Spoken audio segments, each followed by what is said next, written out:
Então vamos lá. Aula de hoje então, Romanos 2, 25 a 29. Já deixa aberto sua Bíblia aí para a gente poder dar prosseguimento. E aí, quem faz um resumo aí da aula passada aí? Juliana vai fazer? Vai lá, Juliana. Resumo da aula passada com a Juliana. Vai.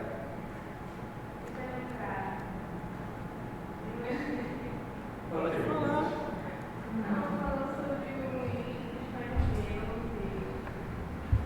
Bom dia.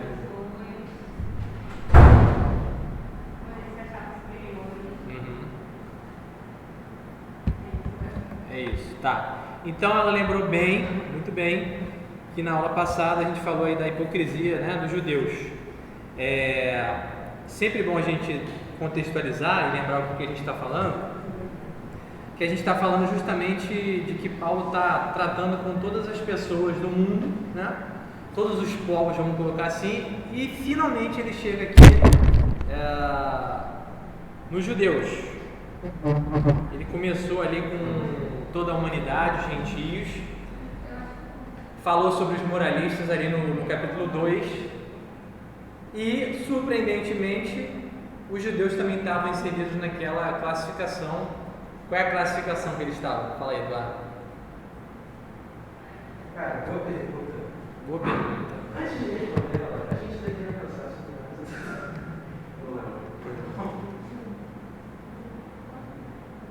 Eles estavam justamente naquela classificação chamada de condenados, correto? Bom, já que a gente não orou, então vamos começar orando, pode ser? Vai, Gabriel, puxa aí pra gente. Senhor Deus e meu Pai, muito obrigado por estarmos aqui nesta manhã. Obrigado por essa oportunidade de estarmos atendendo a tua palavra. Obrigado pelo Senhor nos receber para nós, pela sua vontade, para que a gente pudesse viver de maneira que te agradasse. Guia-nos ao entendimento, Pai, através do teu Espírito Santo, para que possamos viver a experiência de Cristo diariamente. Capacitar alguém, Senhor, como professor esta manhã, que ele pode ser usado por ti, em nome de Jesus. Amém. Amém. Beleza, então. Então estamos aí em Romanos 2, 25 a 29, finalzinho agora do capítulo 2. Eu esqueci o seu nome. Clara, a gente está então lendo o livro de Romanos esse ano inteiro e estudando ele, tá? E aí a gente está usando como anexo, ou melhor, como a gente está acompanhando, assim, apoiando com esse livro aqui do John Stott, que é um comentarista bem legal, já faleceu, mas muito bom, tá? Se quiser depois pegar aqui e dar uma olhada, fica à vontade, tá bom? Então hoje a gente está no finalzinho do capítulo 2, a gente está tentando fazer alguns blocos de versículo por cada vez, né, para a gente tentar aprofundar ao máximo. E hoje a gente chegou justamente onde fala sobre a questão dos judeus. A Juliana lembrou que na aula passada a gente falou sobre a hipocrisia religiosa, já tínhamos chegado lá nos judeus. E qual era a questão deles? Eles falavam algo e não praticavam, correto? Então a gente viu que nenhum tipo de gente, nenhum tipo de raça, de povo, nação, seja como for, ninguém está isento da condenação de Deus, correto, Thaís? Correto, então tá bom. Então, vamos começar então com uma pergunta hoje. O que é a circuncisão?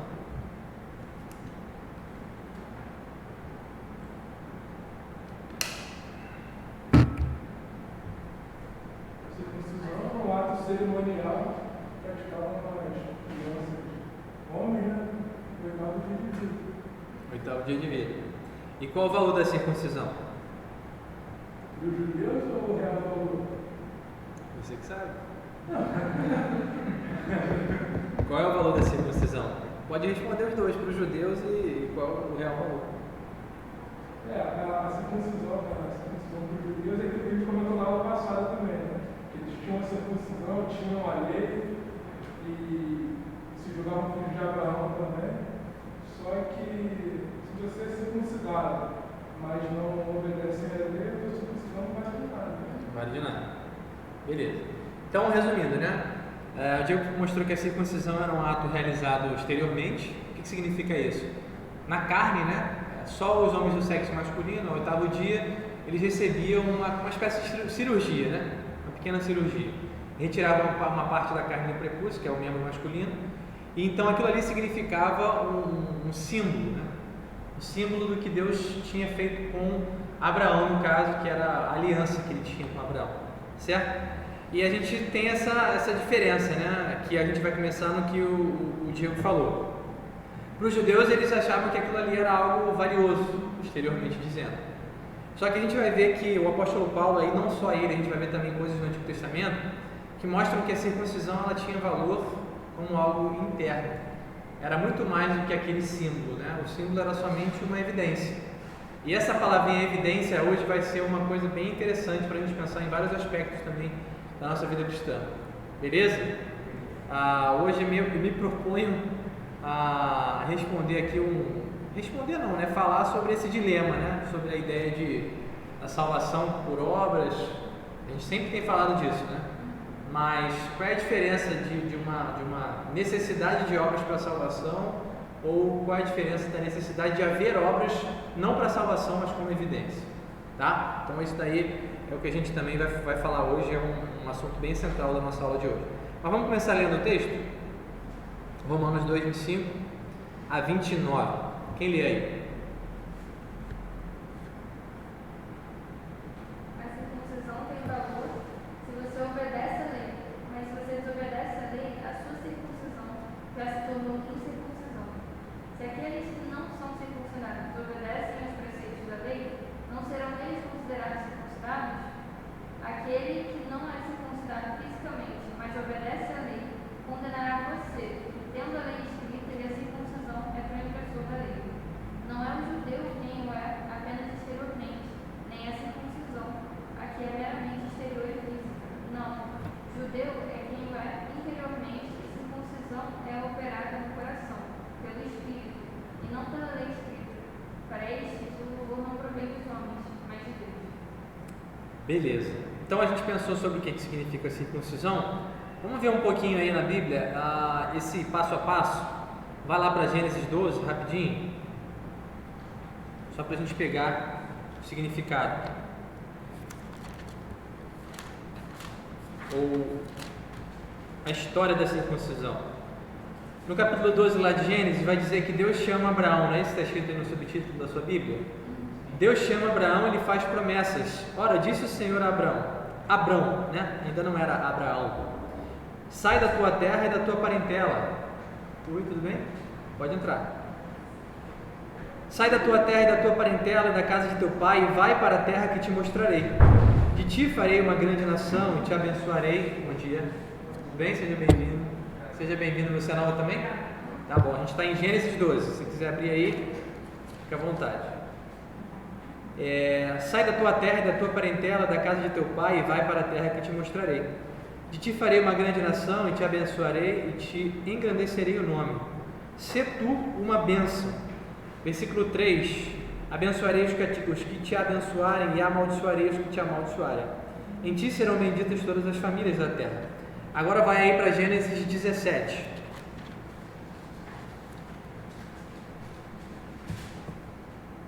Versículo 2: Farei uma aliança entre mim e ti, e te multiplicarei extraordinariamente. Versículo 7 agora: Estabelecerei a minha aliança entre mim e ti, e a tua descendência no decurso das suas gerações, aliança perpétua, para ser o teu Deus e da tua descendência. Agora vamos para o versículo 9, só para a gente ser mais objetivo. Disse mais Deus a Abraão, agora ele já é Abraão, percebe? Guardarás a minha aliança, tu e a tua descendência no decurso das suas gerações. Versículo 10. Esta é a minha aliança, que guardareis entre mim e vós e a tua descendência. Todo macho entre vós será circuncidado. Versículo 11: Circuncidareis a carne do vosso prepúcio, será isso por sinal de aliança entre mim e vós. O que tem 8 dias será circuncidado entre vós, todo macho nas vossas gerações, tanto escravo, nascido em casa, como comprado e qualquer estrangeiro que não for da tua estirpe.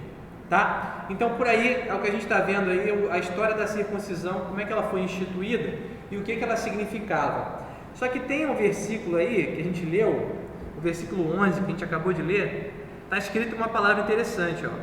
Circuncidareis a carne do vosso prepúcio, será isso por sinal de aliança entre mim e vós. Então isso aí já vai ajudar a gente a entender o que Paulo vai dizer hoje lá em Romanos 2, do 25 ao 29. Deixa eu conhecer o nome de vocês. Qual é o seu nome? Isaac. Prazer. O seu nome é? Vanessa? Tá, meu nome é Cauli, tá bom? A gente está estudando aqui ao ano inteiro a carta aos Romanos. Então, se você puder, abre aí a carta aos Romanos, capítulo 2. A gente está vendo o finalzinho do capítulo hoje. Ok? Qualquer coisa pode me parar, perguntar, fazer suas colocações sem problemas, tá bom? Então, vamos ajustar aqui o foco da nossa aula de hoje. Paulo chegou nos judeus, ele na aula passada começou a mostrar o que os judeus eram e o que eles falavam acerca do que eles acreditavam de si mesmos e o que eles não praticavam. Ele começou a falar da hipocrisia dos judeus, correto? O que era o judeu? A gente pensou na aula passada, né? O judeu era daquele que vinha da tribo de Judá, mais precisamente ali após o exílio na Babilônia. Eles tiveram uma purificação naquilo que diz respeito à idolatria, né? Eles começaram a rejeitar todo tipo de idolatria, só que continuavam sendo hipócritas, falavam coisas e não faziam, correto? Então, de modo geral, o judeu era aquele que se orgulhava em ser circuncidado e possuir a lei. Bom dia, Rodrigão. Seja bem-vindo. Ele se orgulhava, a gente colocou no quadro, né, a ideia da aliança. Eles se orgulhavam de ser o povo escolhido de Deus. E essa aliança era vista de duas maneiras. Uma era a circuncisão, que era operada na carne, de tudo que era do sexo masculino. Aí você vai pensar, a mulher não tem circuncisão? Não, as mulheres eram representadas pelos homens naquela cultura ali. Beleza? Só para a gente entender, as mulheres estavam inseridas naquele grupo de pessoas sendo circuncidadas, mas representadas nos homens. Ok? E além disso, essa aliança era demonstrada também no fato de eles possuírem a lei. A gente já viu aqui o conceito de revelação geral e revelação especial. Lembram disso? Então, eles se orgulhavam porque eles tinham uma revelação especial de Deus, diferentemente de todos os povos. Todos os povos podiam olhar para o universo, correto? E ver a lei de Deus revelada na natureza e olhar para dentro de si e ver a lei moral no coração. Isso é que todo povo consegue ver, dos mais remotos aos mais modernos, vamos colocar assim. Só que o judeu ele tinha lei específica, especial. Ele sabia exatamente o que Deus queria em vários aspectos da vida dele, certo? E eles se orgulhavam daquela posição. Qual era o erro então dos judeus? Acreditar que aqueles fatores externos, hoje a gente está pensando na circuncisão e na lei, o erro deles era acreditar que esses fatores traziam salvação para eles. Foi o que a gente viu na aula passada, né? Eles acham que por condenarem as pessoas, no caso do moralista, eles acham que por pregar as coisas certas da lei, por terem a circuncisão, eles iam passar batidos pelo dia do juízo. Como se Deus fosse julgar as nações, mas fosse olhar para os judeus e falar assim, não, esse aqui é meu. Mesmo eles sendo roubadores, idólatras, seja como for, né? Eles achavam que o simples fato de serem circuncidados faria com que eles estivessem salvos. Correto? Então, é interessante, o John Stott pontuou aqui, entre os rabinos havia algumas frases, algumas máximas, né? E aí eu coloquei duas, que é o que ele trouxe aqui. Ele fala o seguinte, os rabinos diziam, né? O homem circuncidado não vai para o inferno. Expressões diretas, né, de judeus. E outra expressão, a circuncisão livrará Israel do inferno. Então é interessante porque ajuda a gente a entender o conceito que eles tinham acerca disso. Eles achavam que isso tinha realmente valor, né? E o que Paulo está fazendo hoje aqui no finalzinho do capítulo 2 que a gente leu? Ele está justamente mostrando que essas coisas externas, elas não salvam. Elas não têm valor, a não ser senão aquilo que o Diego disse. Se aquilo que for interior for verdadeiro. Se for falso aquilo que é interior, a circuncisão não tem valor nenhum. Beleza? Então a gente já viu aí em Gênesis 17:11 o sinal da aliança. E agora a gente vai começar a examinar o texto de Romanos 2. Beleza? Até aqui tudo bem? Vamos lá. Então, Romanos 2, 25.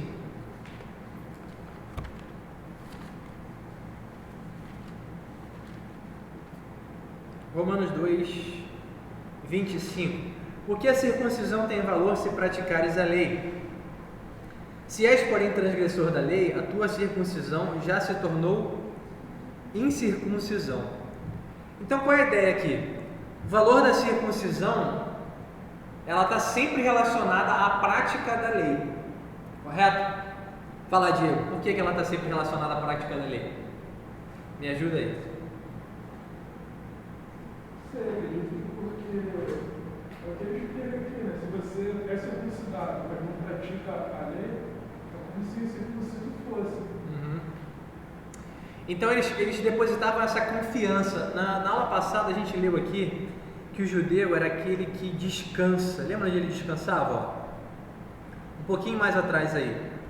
Ele repousava na lei, correto? Ele descansava no fato de que ele tinha a lei.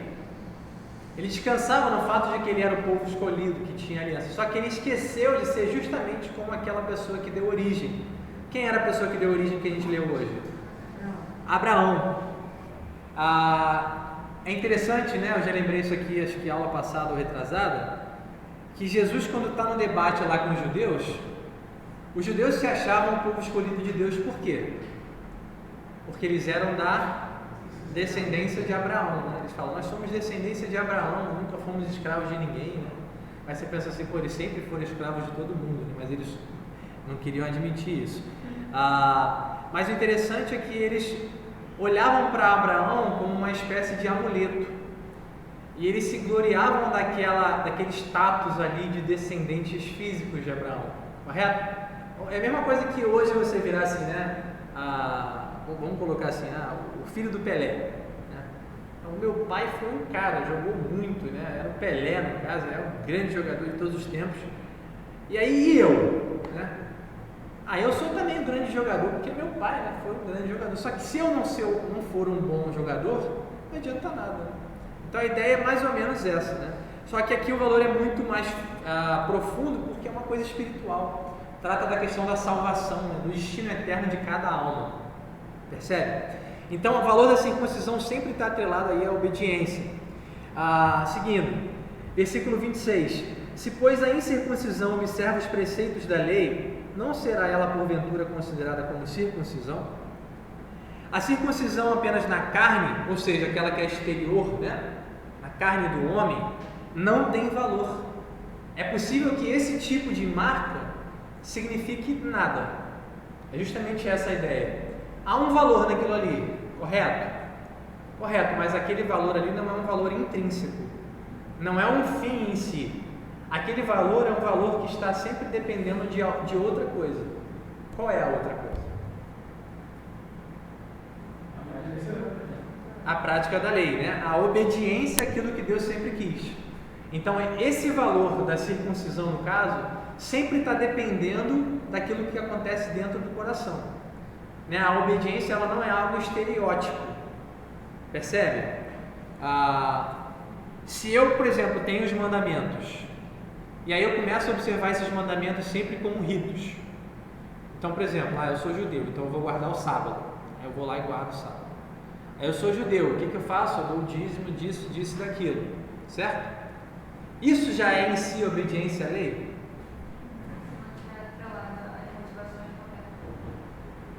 Bom dia. Dá um oi para a câmera lá, pessoal. Está tirando foto da gente. Isso em si é obediência à lei? Fala aí, Thaís, você que disse sim. Não? Não, porque é um ponto. Hoje também, não adianta a gente não fazer algo e deixar algumas coisas sem fazer. Tem que estar realmente atrelado à obediência, porque então às vezes é só mutuamente. Porque às vezes a questão, a gente até viu aqui umas aulas anteriores. Bom dia, Aline. Tem muita coisa que pode ser no exterior, mas não acontecer igual no coração, né? E isso a gente vê que acontecia muito com os judeus. Eles tinham uma prática, um ritual já muito pré-estabelecido, muito bem assim consolidado, que eles sempre praticavam, mas parece que o coração não acompanhava, né?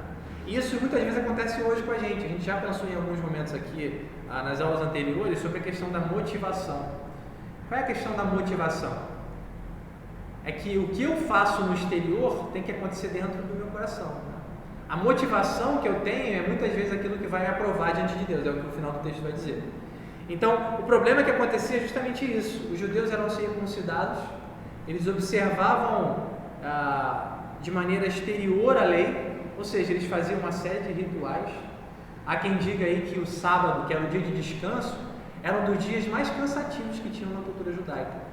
porque eles tinham criado tanta lei, tanto rigor de tantas coisas que não se podia fazer, que o dia que era para ser um dia de descanso, de contemplação, de adoração a Deus, acabava se tornando um dos dias mais cansativos da semana. Né? Que contradição, né?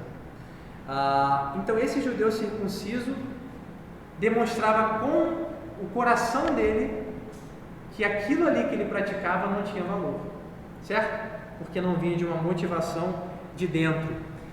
Então, mesmo sem o sinal externo, a gente viu aí no 26, outros povos, né, podem ser considerados como circuncidados. E aí vamos ver aí, versículo 26 de novo. A incircuncisão, o que é a incircuncisão? A Jade leu a versão dela aí, lê de novo, Jade, por favor. Aqueles que não são circuncidados e obedecem aos preceitos da lei não serão considerados circuncidados, 26? Então assim, aqueles que não são circuncidados, quem são? Gentios não são circuncidados. Todos os outros povos, além dos judeus, não são circuncidados. Só que esses povos, se eles obedecem à lei, eles vão ser considerados como circuncisos. Engraçado, né, que a figura do judeu é justamente aquele cara que olhava para todos os outros povos e ele dizia o quê? Incircuncisos, não era isso? Merecedores do inferno, uma série de outras coisas, né? E eles achavam o que aconteceria? Que eles julgariam aquelas nações no dia do juízo. Por quê? Porque eles eram o povo escolhido de Deus. Correto? E agora Paulo começa a inverter o jogo para eles. Eles que se consideravam circuncisos, agora estão ouvindo de Paulo que circunciso, na verdade, não é aquele que tem a marca. Não é nem necessariamente um judeu de origem, né? Vamos colocar assim, da descendência de Abraão, diz respeito à questão física. Mas o circunciso é aquele que observa os preceitos da lei. O interessante é, observar os preceitos da lei torna você circuncidado. Lembra que a gente falou da ideia da salvação por obras? Como é que eu posso entender então essa ideia aqui? Aquele que obedece à lei, no caso, aquele que pratica a lei, é visto como circuncidado. Como é que eu posso entender isso?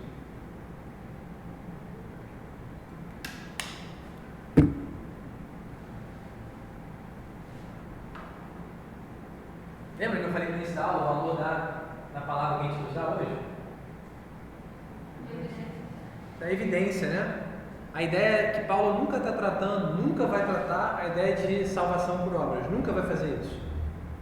Mas há sempre na condição daquele que é filho de Deus uma evidência, né? Que é vista não só no coração, por Deus no caso, só que é vista pelos homens como evidência. Ele observa os preceitos da lei. Correto? Vamos fazer um diagramazinho aqui, uma ilustração para a gente entender essa ideia da circuncisão, da obediência. E aí eu vou copiar claramente aqui o John Stott, tá? Pode dar toda a glória a ele, ainda que ele não seja digno. Vamos lá, circuncisão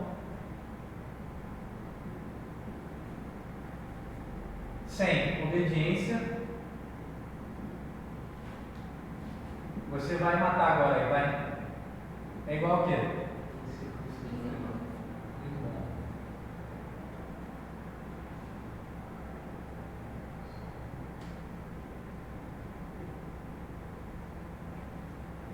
E aí tem incircuncisão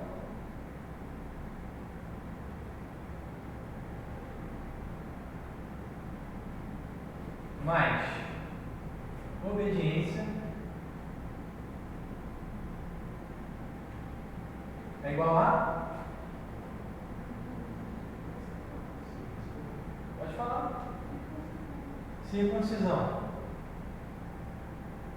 Tá? Uma equaçãozinha aqui bobinha, mas só que ajuda a gente a entender o valor que é fundamental. Então, o que você vê aqui? Você tem a ideia da circuncisão, a ideia da obediência, né? E ela vai ser justamente considerada a incircuncisão. No outro caso, a incircuncisão mais a obediência, ela é considerada a circuncisão, correto? Então, percebe qual é o valor grande aqui, preponderante, que vamos colocar assim? O que tem mais valor para Deus e faz com que tudo seja diferente? Tá, então beleza. Então a gente tem a obediência aqui como um fator preponderante, correto? Então o que significa isso? Quando Deus instituiu a ideia da circuncisão, Ele nunca teve, o desejo de Deus nunca foi com que o povo dele tivesse só uma marca, mas sempre com que o povo dele fosse obediente. Sempre. Então a ideia da circuncisão sempre foi obediência. Tanto, lembra da ideia de que o valor dela é derivado? O valor da circuncisão, então, ele é sempre derivado da obediência, percebe? A obediência é sempre o fator principal. Porque se eu tenho circuncisão, mas não tenho ela, a circuncisão já caiu. Agora, se o incircuncidado, que no caso é o povo, outros povos, né? Gentios, no caso, ele tem obediência, e aqui não é uma salvação pela obediência, mas ele evidencia essa obediência, ele crê em Jesus, ele então é considerado circuncisão. Interessante é que Paulo aqui está falando sobre a questão do verdadeiro judeu. Imagina você, um pouco que você sabe, e eu também, do que é o judeu.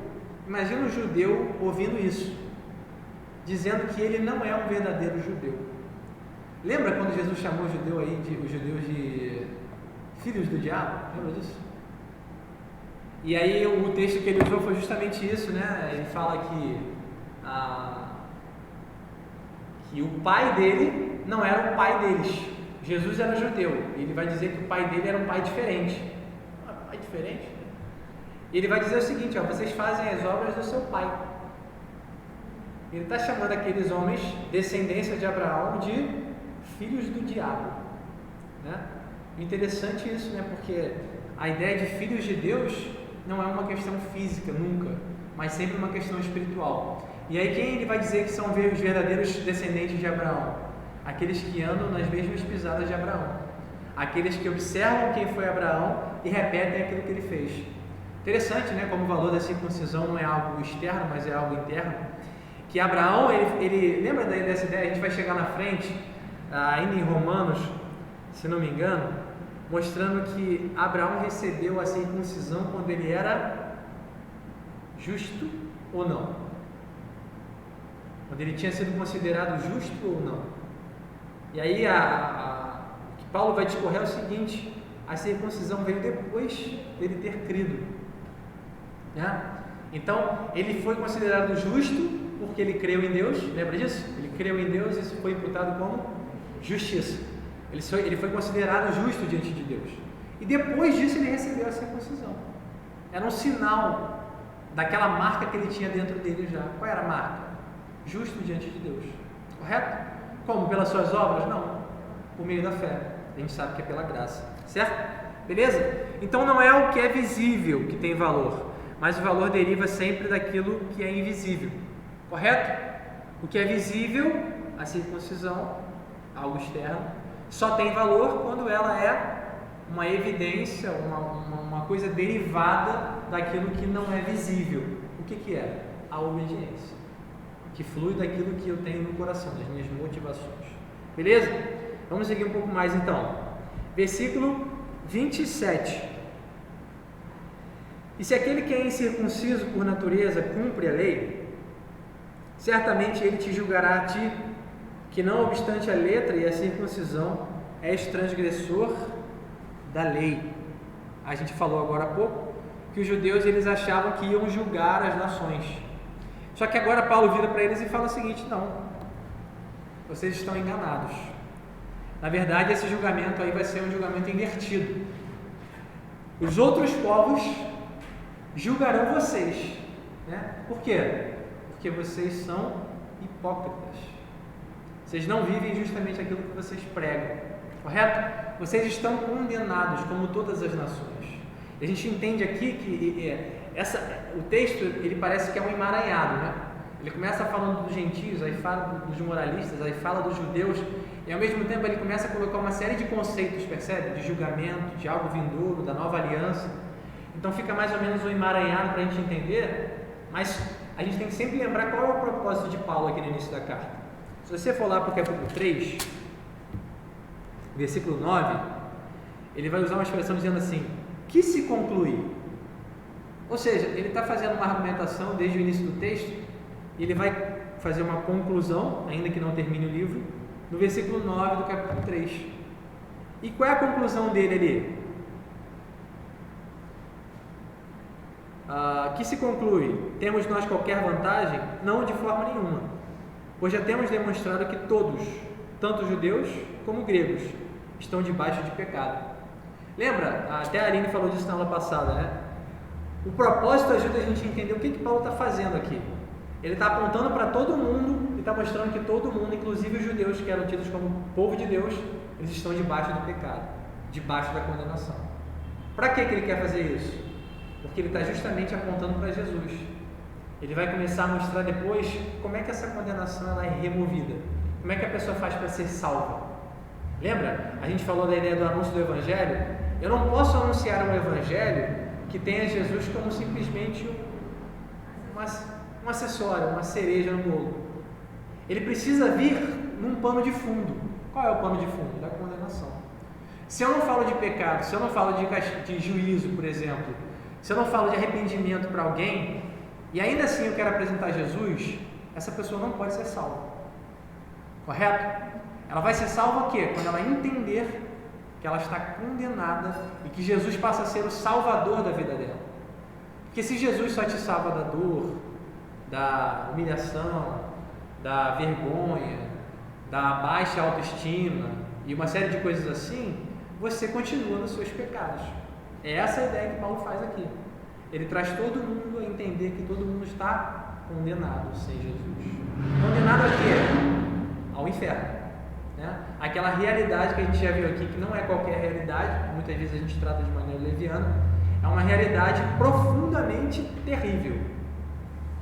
Eu, assim, muitas vezes eu paro para pensar na realidade do inferno, e às vezes eu fico, assim, um pouco perturbado, porque é uma coisa, assim, muito assombrosa. Eu não sei se você já pensou sobre isso, mas a Bíblia, ela usa, assim, figuras que ajudam a gente a ter, é como se fosse só um sabor, é só um vislumbre daquilo que será, porque a gente não consegue ter essa noção com clareza. Por exemplo, de que Jesus fala do inferno? O que você lembra?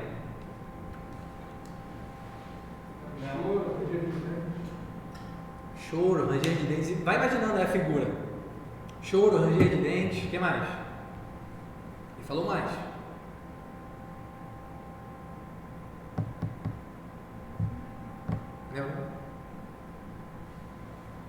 Onde o seu verme não morre. Olha que figura doida. Onde o seu verme não morre. Fogo não apaga. Lembra da figura lá de Rico e Lázaro? Lembra disso? Qual era a súplica de Lázaro do Rico para Lázaro? Que molhasse a ponta do dedo em água, porque ele estava atormentado naquelas chamas. Ele queria uma gota de água. Interessante, para a gente perceber assim qual é a profundidade do que Paulo está tratando aqui. E quando a gente trata de questões espirituais, a gente tem que ter sempre isso na cabeça. A gente trata de coisas profundas. Às vezes a gente acaba caindo na rotina de achar que a gente é evangélico e que o outro tem outra religião, e a gente acaba meio que separando isso, como se o cristianismo ele fosse mais uma. E na verdade, o que a Bíblia mostra, o que Jesus fala sobre ele mesmo, sobre a sua igreja no caso, ele mostra que ele é o parâmetro central de tudo que acontece em todos os tempos e que vai julgar todas as coisas. Ou seja, a gente quando vai falar do Evangelho, a gente não está falando de uma religião para alguém. A gente está num ponto decisivo da história daquela pessoa, se nós já tivemos esse evento já consolidado. Se eu sou crente, eu já passei por isso, ok. Agora, quando eu vou falar do Evangelho, eu estou num ponto decisivo da história daquela pessoa. É claro que não é a minha atitude que vai salvá-la, mas a minha mensagem pode salvá-la. Porque a minha mensagem é maior do que eu. Correto? Então a gente precisa ter isso em mente, sabe? Quando eu falo do Evangelho, as verdades que são profundas precisam estar em questão ali. E precisam ser anunciadas. Eu... recentemente não, tem um tempo, eu recebi um vídeo de um ministério aí moderno. Eu acho tão interessante esses ministérios modernos, cara, que eles têm cara de crente, roupa de crente, linguajar de crente, mas parece que de crente não tem nada, enfim. E aí eu lembro que os caras estavam assim evangelizando, tal, na rede e tudo mais, e falando lá da mensagem do Evangelho, tal. E eu lembro que a ideia que o cara transmitiu era o seguinte: eu fui falar do evangelho, eles dando testemunho assim diante do vídeo, né? Aí eu vou falar da cruz, né, para aquela menina. Eu falei assim, a cruz não é para condenar você. A cruz é para te mostrar o quanto você é importante. E às vezes a gente passa despercebido em alguns detalhes assim, a gente não vê. Qual é a grande questão da mensagem do evangelho? Nós temos valor intrínseco em nós mesmos? Tudo bem, nós somos um ser diferenciado de todos os outros. Isso tem que ser levado em consideração. Nós somos feitos à imagem de Deus, correto? Então, diante de outros seres criados, animais, por exemplo, o homem tem mais valor diante de Deus. Isso é claro. Agora, no que diz respeito à salvação, a gente não tem um valor intrínseco. Deus ele não morreu, no caso, na pessoa de Jesus, porque nós tínhamos um valor inestimável para ele. A ideia não é essa. A ideia é que Deus morreu, por quê? Porque ele foi misericordioso com alguém que não merecia. Ele deu valor para quem não tinha. Percebe a ideia? Essa é uma grande diferença, que às vezes a gente não percebe. E a gente quer hoje, no século XXI, né? Eu acho que é uma das gerações talvez mais... eu usei o termo aqui, mas você pode ter um outro termo melhor. Mas eu acho que é uma das gerações mais mimadas que nós já tivemos, né? De gente que quer tudo para si, mais egocêntricas, vamos colocar assim, né? Você não pode tratar, você não pode disciplinar. Recentemente eu fiquei sabendo que não pode nem mais ser caderno de caligrafia na escola. E senão você constrange a criança. Eu falei assim, meu Deus, né? Em que mundo nós estamos vivendo? Então a gente tem que lembrar que a mensagem do Evangelho ela é uma só. E eu preciso sempre anunciá-la. Isso vai ser o fator decisivo, anunciar o Evangelho tal como ele é. O verdadeiro Evangelho salva, mas o falso Evangelho, ele só confunde, ele ilude. Parece que salva, mas não salva. E como é que a gente vai saber disso? No dia do juízo. Certo? Só que as evidências estão presentes para a gente ver, né? E a gente precisa carregar essa responsabilidade que Deus deu para a gente. Ok? Saí aqui totalmente do meu esboço, mas vamos voltar. Então os judeus, além de condenados, eles serão julgados pelos gentios. O transgressor da lei, no caso, que são os judeus, serão julgados por quê? Porque eles desobedecem à lei. Eles tinham a letra, percebe aí, ó. Versículo 27. Não obstante a letra, minha versão é um pouco mais difícil, né? Não obstante a letra e a circuncisão. O que é isso, a letra e a circuncisão? É o que eles tinham, né? Eles tinham a lei, ele usa a letra, no caso. Eles tinham a lei e a circuncisão. Fala assim para o judeu, olha, você tem a lei e a circuncisão, mas você não observa ela. Você se gloria dela, mas você não observa. Ela está dizendo algo para você, mas você não faz. E é muito interessante que tudo que a gente consegue ver em outros povos, dos judeus principalmente, a gente consegue ver hoje, né? No contexto de igreja. Para você esquentar um pouco a sala. Estou com muito frio aqui. E a gente vê muito isso hoje no tempo evangélico. A gente tem a palavra de Deus. O apóstolo Maurício falou disso na semana passada, se não me engano. E ele falou assim, né? A gente tem a Bíblia, que é a lei pra gente, né? Vou colocar assim. Mas a gente quer escolher o que a gente vai fazer. Essa porção aqui eu não quero. Aí vai falar lá, por exemplo, sobre arrependimento. Não, mas não é bem assim, né? A gente começa a moldar a lei conforme o que eu quero. E é basicamente o que os judeus faziam, né? Eram hipócritas no caso. Tá? Então são transgressores da lei. Então o desobediente, e a gente está vendo aqui que todos são desobedientes, seja a lei revelada, que era a lei que o judeu tinha, seja a lei do coração, que era aquilo que todos os outros povos tinham, né? Os gentios no caso. A ideia que a gente colocou agora há pouco sobre a ideia do cumprimento da lei, não é que se tratava de salvação pela obediência. E aí é a grande questão da nossa palavra-chave de hoje, a ideia da evidência. Se eu sou salvo hoje, eu preciso praticar alguma coisa? O que você acha?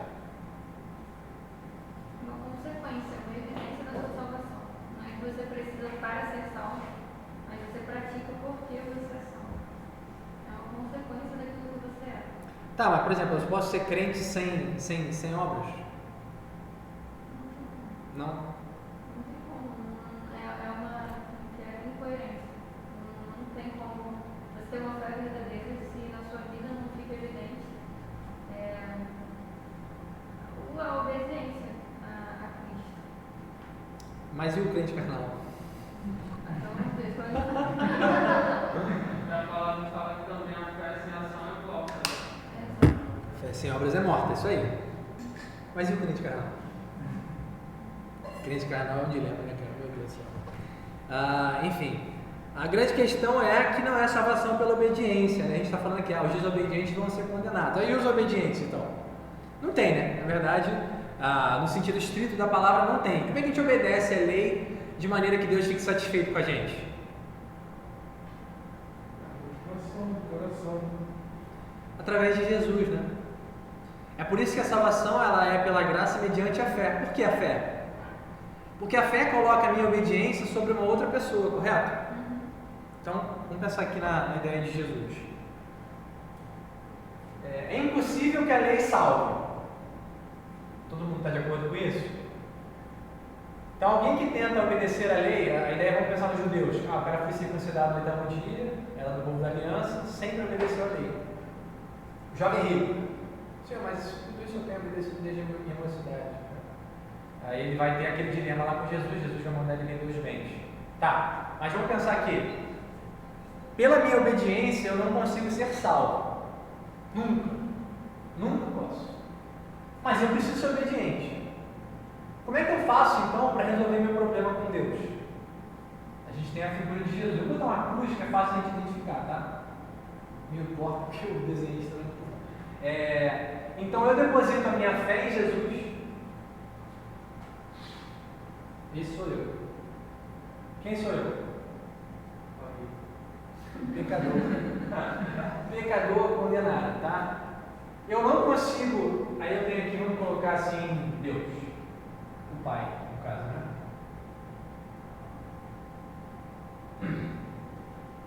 O que muitas vezes os judeus tentavam fazer, e o que as pessoas hoje tentam, é ir até Deus por obras. Por obras. Pela obediência. Tentar ser o máximo obediente. Mas a gente sabe que isso é impossível. Né? Por quê? Porque a lei que manda eu fazer coisas, ela nunca teve o propósito de justificar, de salvar ninguém. Não é o propósito da lei, dos mandamentos, salvar ninguém. Interessante, né? O propósito da lei, qual era? Mostrar o pecado, ou vou colocar aqui, condenar. Né? A lei é para mostrar, a gente vai ver aí no capítulo 3, que todo mundo é condenado ou condenável diante de Deus. Para que a lei faz isso? Para apontar justamente o verdadeiro caminho. Tem uma frase interessante, eu não lembro nem de quem foi, talvez seja de um autor chamado Joshua Harris, talvez. Ele fala assim: a lei é um grande sinalizador de que nós precisamos de um Salvador. Isso é a lei. A lei, ela está sempre como se fosse um sinal vermelho. Olha, eu sou a lei, peço o sinal, né? Um sinal vermelho piscante, mas não é aquele piscante da Zona Sul, não, que você passa olhando do lado. Já viu isso? Ninguém vai na Zona Sul. Eu não vou, porque minha esposa trabalha na Urca e a igreja dela é em Copacabana, então acaba que eu já fui algumas vezes. Mas lá tem um sinal piscante vermelho que você pode passar, tá? Mas essa não é a ideia da lei. A ideia da lei é que tem um sinalizador lá, um sinaleiro piscante. É um alerta. Qual é o alerta? Olha, você está condenado. Isso serve para a lei no coração, isso serve para a lei revelada, que mostra, olha, você está condenado. E qual é a ideia dela fazer isso? Ela quer mostrar que só existe um caminho. Qual é o caminho? Jesus. Então esse é o grande propósito da lei. Isso é que o judeu não entendia. Ele achava que ele, ao obedecer a lei, ele seria salvo. Ele achava que porque ele pertencia ao povo da aliança, tinha circuncisão, ele era salvo. Mas a grande questão é que esse nunca foi o propósito da lei. O propósito da lei era sempre apontar para Jesus. Sempre. Não é à toa que toda a palavra fala de Jesus, correto? Lembra quando Jesus estava no caminho lá com os discípulos, no caminho por Emaús? E ele foi discorrendo de toda a Escritura, mostrando o quê? que tudo se falava acerca dele, né? Onde se continham coisas acerca dele em toda a Escritura. Ou seja, toda a lei aponta para um Salvador. Só que o propósito dela é alertar da condenação do pecado e mostrar que o único caminho é Jesus. Agora voltando para a questão aqui da justificação. São 10 horas já? Vamos correr. Justificação. Eu sou crente. Certo? O que significa ser crente hoje? Crer em Jesus. Na aula passada a gente viu que antes de Jesus, eles criam o Messias. A mesma salvação, lembra disso? Salvação antes e salvação depois, com marco no meio. A gente olha para trás e eles olhavam para frente. Essa era a diferença. Então eu olho para Jesus. E aqui, eu faço com que toda a exigência da lei, a obediência, tudo que Deus mandou, se cumpra. Correto? Por quê? Porque Jesus, aí eu vou colocar aqui ele como pessoa encarnada, ele cumpriu a lei. Vou botar uma coroa aqui, né? Porque Jesus é rei. Tá? Ele cumpriu perfeitamente a lei. Por quê? Porque ele era o próprio Deus, ele não tinha pecado algum, ele foi sempre obediente a Deus, certo? E agora, quando eu deposito a minha fé em Jesus, essa obediência que ele adquiriu, agora passa a ser minha. A gente já pensou aqui na ideia de como se fosse um diploma, lembra disso? Tem um tempo, né? Quem frequentou a aula de Atos lá deve lembrar. Jesus, quando ele morreu na cruz, e ele então cumpriu toda a lei, ele recebeu um diploma de Deus, justo. Só que, pelo fato de ele ser Deus e sumo sacerdote, ele faz com que esse diploma seja transferido para todo aquele que crê nele. Então a minha obediência está satisfeita em Jesus. Por que eu estou falando tudo isso? Por causa da questão da evidência. Eu não preciso fazer obras para ser aceito por Deus. Porque primeiro, quando eu creio, eu sou aceito completamente. Por que então existem as obras? Como evidência. Deus sempre desejou que o seu povo fosse um povo obediente. E aí a gente vai ver o autor de Hebreus dizendo o quê? Deus disciplina a todo aquele que ama, e açoita, bate mesmo, e bate. A todo aquele que recebe por Deus disciplina os seus filhos. E como é que fica evidente a disciplina? Pela obediência. A gente viu aqui que a ira de Deus fica evidente quando alguém vive sem disciplina. Me converti, agora eu sou crente carnal. Me converti, né? Mas eu quero saber de balada, entendeu? Vou para a igreja no domingo, canto no louvor, entendeu? E eu sou crente carnal. Mas e a obediência? Mas sou crente carnal, não preciso obedecer. Eu creio em Jesus. Eu lembro que eu já tive um dilema desse, eu era pagodeiro na época. E aí... Não consigo mais. Já, isso é o milagre da conversão. E aí eu estava assim no pagode lá e tal. Tinha acabado de me converter, assim, era assim, recente, super recente. Aí uma namorada de um amigo meu, ela tava falando, mas pô, você bebe, não sei o que e tal, não sei o que e tal. Eu bebia cerveja. O problema é que fica gravado essas coisas. E aí, mas como assim? Aí eu falei, mas qual o problema? Qual o problema de você beber, de você frequentar pagode e tudo mais e crer em Jesus? Qual o problema?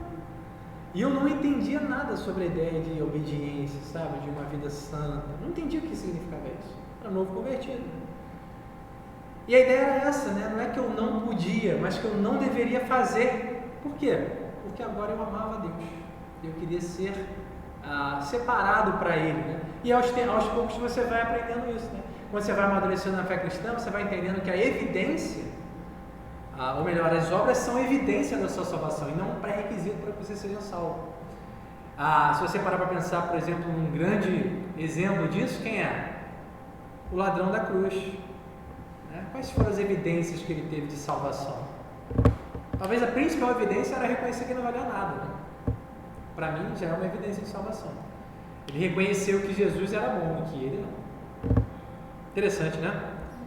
E aí vamos seguir então para a gente terminar a aula. O que é um verdadeiro judeu? Paulo vai dizer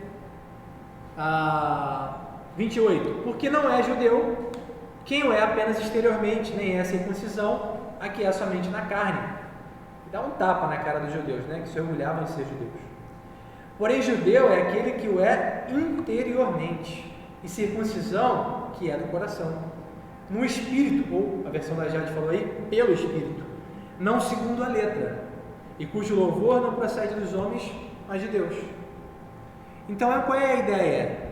Não está restrito a uma questão étnica, nem estética, percebe?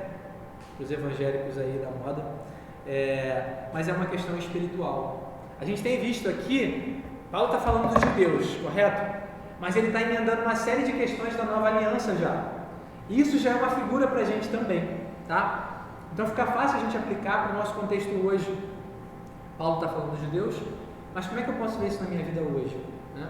Eu sou crente, mas será que eu tenho me deixado levar ou confiar a minha salvação, o meu relacionamento com Deus, por aquilo que está no meu exterior?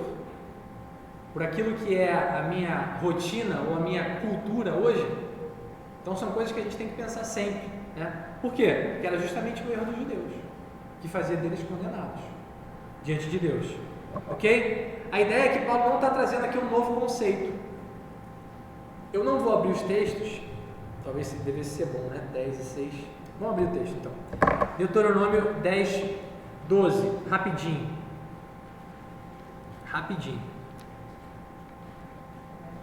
Deuteronômio 10, 12, já abre aí também Jeremias 9, se você puder.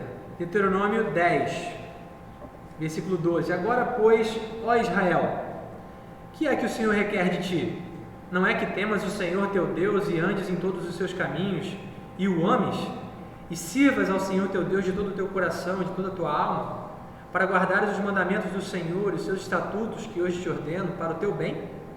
Eis que os céus e os céus dos céus são do Senhor teu Deus, a terra e tudo que nela há. Tão somente o Senhor se afeiçoou a teus pais para os amar. A vós outros, descendentes deles, escolheu de todos os povos, como hoje se vê. Versículo 16. Circuncidai, pois, o vosso coração, e não mais endureçais a vossa cerviz. Deuteronômio, tá? Circuncidais o coração. Jeremias 9 agora, rapidinho. Jeremias 9, 23. Assim diz o Senhor: não se glorie o sábio na sua sabedoria, nem o forte na sua força, nem o rico nas suas riquezas.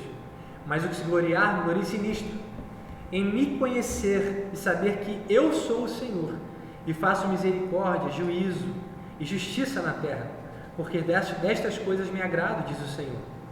Eis que vem dias, diz o Senhor, em que castigarei. Olha que ele vai castigar a todos os circuncidados, juntamente com os incircuncisos, ao Egito, a Judá, a Edom, aos filhos de Amon, a Moabe e a todos que cortam os cabelos nas têmporas e habitam no deserto, porque todas as nações são incircuncisas e toda a casa de Israel é incircuncisa de coração. Aí você pensa assim, pô, Paulo está inovando. Não, Paulo está falando justamente aquilo que Deus sempre falou. E aí a gente cai rapidinho naquele conceito de lei e graça, lembra disso? Que a gente tem a ideia de olhar para o Antigo Testamento, tudo era exigência, agora tudo é graça. Sou crente carnal. Não. Cara, eu odeio crente carnal, cara, é impressionante. Mas isso daí é um debate para outra aula. Então, Paulo está trazendo um conceito de sempre. Sempre Deus quis obediência, algo de coração. E o judeu verdadeiro é aquele que é visto no interior. É sempre uma obra do Espírito. A gente acabou de ver, a lei não produz obediência. A lei não produz uma vida renovada, uma vida espiritual. Quem produz? O Espírito. É sempre o Espírito. O Espírito produzia vida espiritual lá atrás, o Espírito produz vida espiritual hoje. Né? Não é algo externo. Né? Aí a gente tem agora, vamos fazer aqui um link, né? Da antiga para a nova aliança. A nova aliança, ela é algo que é operado de dentro, correto? Deus disse que daria o seu Espírito para habitar dentro do seu povo. E Ele ensinaria ao seu povo, desde o menor até o maior, correto? Então o Espírito Santo está dentro, imprimindo aquelas leis de Deus que eram exteriores dentro do coração. Deus está fazendo isso, correto? E aí vamos ver então um paralelo para a gente finalizar, de fato, finalizando. Um paralelo do que significa a circuncisão hoje, ou um paralelo da circuncisão hoje para a gente. O que você diria que a gente tem parecido com a circuncisão hoje, no nosso tempo evangélico? Pensa aí no ritual que a gente tem que se parece com a circuncisão. Batismo. Muito bom ali. Por que o batismo parece com a circuncisão? E a gente pode fazer umas comparações aí. É um símbolo daquilo que já aconteceu, da nossa fé. A gente creu e a gente se batiza. Então, quando a pessoa se batiza, muitas vezes ela se gloria nisso, né? Sou batizado. Então a ideia é que o batismo ele é justamente um símbolo também. Não é incomum você ver as pessoas falando assim, sou batizado nas águas. Batizado nas águas. E o cara quer. Eu já vi gente batendo no peito que é batizado nas águas. Assim, foi mal, entendeu? Sou batizado nas águas. E você vai ver a vida da pessoa, não tem qualquer evidência de santificação, de vida com Deus. E é justamente isso, né? É um símbolo. O batismo também é um símbolo. E aí eu fiz um paralelo aqui, aí não foi John Stott, foi eu mesmo. Não é palavra de Deus, é só uma paráfrase, tá? No finalzinho lá do texto, Paulo vai dizer, 28, porque não é judeu quem o é apenas exteriormente, nem é circuncisão, aqui é somente na carne. Porém, judeu é aquele que o é interiormente, e circuncisão aqui é do coração, no espírito, não segundo a letra, e cujo louvor não procede dos homens. Só um parênteses aqui, tá? Esse último versículo, o louvor não procede dos homens, a palavra Judá, ela tem essa raiz de significado no hebraico de louvor. Então é provável que Paulo estivesse falando para aqueles homens que estavam entendendo, cujo louvor, ou seja, judeu, louvor, eram coisas que estavam atreladas no texto. Então parece que ele faz um jogo de palavras, tá? Isso é só um parêntese. Mas vamos pensar aqui nessa paráfrase hoje. Porque não, olha para o texto aí. Porque não é cristão, eu que estou trocando as palavras, tá? Não é palavra de Deus. Porque não é cristão quem o é apenas exteriormente, nem é batismo o que é somente nas águas. Porém, cristão é aquele que o é, completa o texto aí, interiormente, e batismo o que é de coração no espírito, não segundo o ritual, e cuja aprovação, que aí tem versões que já ajudam, não procede dos homens, mas de Deus. Então é interessante que a gente faz com o batismo aquilo que os judeus faziam com a circuncisão. A gente se apoia nos ritos. Tomei da ceia. Hoje eu tomei da ceia, eu tenho que tomar cuidado. Como é que era lá não vou falar o nome, mas como é que tinha os irmãos lá da antiga lá, Gabriel? Fala aí. O cara tinha que tomar banho de terra, dormir de terra. Roupa social, né? Roupa social. Se dormisse sem roupa social e Jesus voltasse, já era. Então, é o que a gente acaba fazendo. Nós, assim, os evangélicos, né? E a gente não percebe o quanto isso é desagradável a Deus, porque nunca foi aquilo que Deus quis. Então, a vida cristã verdadeira, que a gente tem visto aqui, ela é sempre algo marcado no interior. Posso fazer um monte de coisa, posso levantar a mão, posso cantar, posso ser bonito, posso falar, posso ensinar na aula de EBD, posso pregar, né? Posso fazer milagres, no plural, e posso ainda assim não ser crente, não ser salvo, posso estar condenado. Por quê? Porque não há evidência de salvação dentro de mim. E isso são coisas que Paulo está colocando aqui na cara dos judeus. Olha, há uma evidência para aqueles que são salvos. E quais são as evidências? Primeiro, essa experiência interna. Deus vai aprovar o seu coração, a sua motivação. Ela não deixa de ter uma evidência externa. Isso é bom a gente lembrar, né? Então eu não vou fazer nada. Não. Isso vai gerar uma evidência externa também. Eu vou fazer coisas. Eu vou ler a palavra. Eu vou falar de Jesus para as pessoas. Eu vou fazer o bem às pessoas. Isso é uma evidência externa. Mas o ato em si não é o que Deus avalia. Deus avalia justamente aquilo que está no meu coração. Beleza? Então, nesse contexto da nossa vida cristã, o que a gente aprende aqui, né? ela deve ser marcada pela obediência, ela deve ser guiada pelo Espírito Santo, ela deve ser produzida, ela deve ser uma produção do Espírito, não um esforço próprio. Tudo que eu faço deve ser então impulsionado pelo Espírito, porque senão não tem valor. E ela deve ser aprovada por Deus. Não é porque está dando sucesso, porque as pessoas estão aplaudindo, que é de Deus. E como é que eu faço para saber isso? Eu consigo me autoanalisar olhando para a palavra de Deus. Ela me examina. Beleza? Então que a gente viva essa vida cristã verdadeira, que nós sejamos os judeus verdadeiros. Que coisa mais maluca, né? Tem gente que hoje em dia quer ser judeu. Você pode ser judeu, se você cumprir aquilo que Deus requer de você, né? Uma vida inteiramente aos pés do Senhor, dependente dele. Beleza? Então, finalizamos aqui, 10h15. Vamos orar para a gente terminar? Senhor, obrigado pela Tua palavra nessa manhã. Que privilégio, Deus, que nós temos de olhar para ela e saber o caminho que a gente pode seguir, que a gente deve seguir. Senhor, não permite que a gente seja hipócrita, Deus, como nós éramos antes de Te conhecer, e remove aquilo que ainda há de hipocrisia no nosso coração. Ensina a gente, Deus, a viver uma vida verdadeira com o Senhor, amando o Senhor, Deus, sendo direcionados pelo Teu Espírito.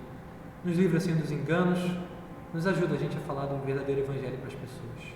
Nos concede ser um domingo em paz, na Tua presença, em nome de Jesus. Amém. Show, galera, tamo junto. Ó, o grupo já está funcionando lá.